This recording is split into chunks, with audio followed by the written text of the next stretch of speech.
It was a beautiful night on the island of Sodor. The day's work was done, and the engines puffed safely home.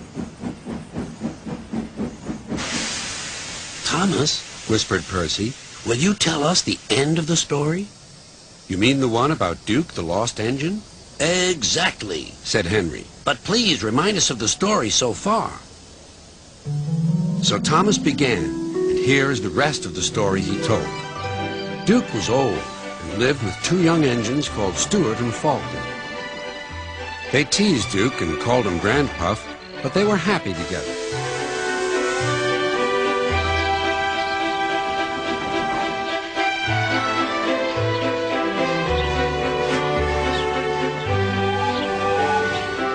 Then their line was closed down, and the young engines went away.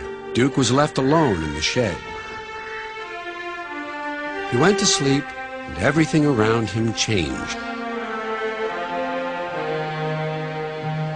But Duke was never forgotten.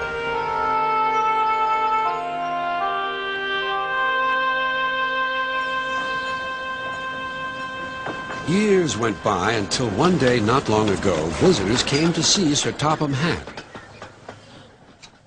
"We want to find Duke," they said, "and make him happy again." Maps lay everywhere. "If we follow the old line shown here on the map," they said, "we'll travel north of the village and then into the mountains. And look, there's a sign for the old station. If Duke's anywhere, he's there."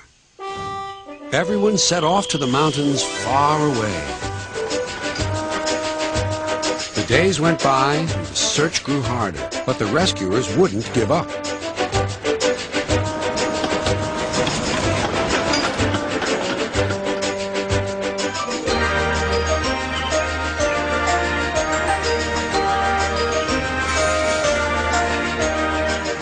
"Let's go this way," they said.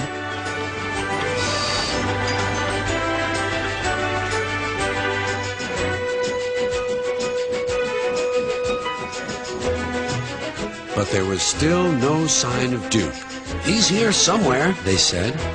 They scrambled over hills, struggled over ditches. At last their search ended, quite by accident.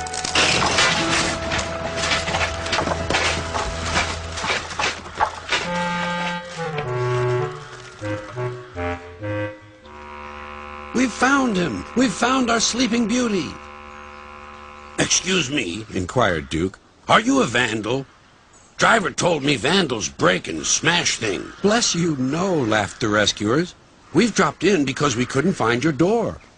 Falcon and Stuart will be pleased to see you." "So they did remember," sighed Duke happily. Then they all set off for Duke's new home.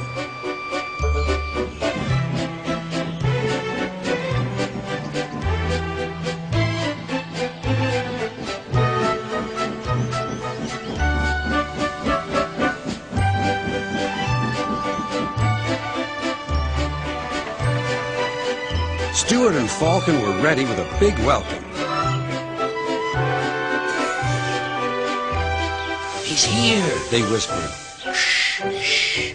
"You woke me up," grumbled Duke. "In my young days, engines were—" "Seen and not heard, Grandpuff. We know.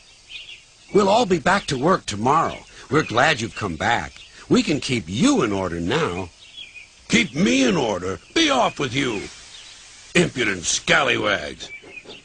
But Duke's old eyes twinkled, and for the first time in years he smiled as he dozed in the sun.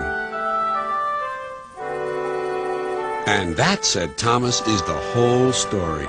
Did you like it? "Yes, indeed," agreed the engines, "especially the happy ending." And soon they were all asleep too.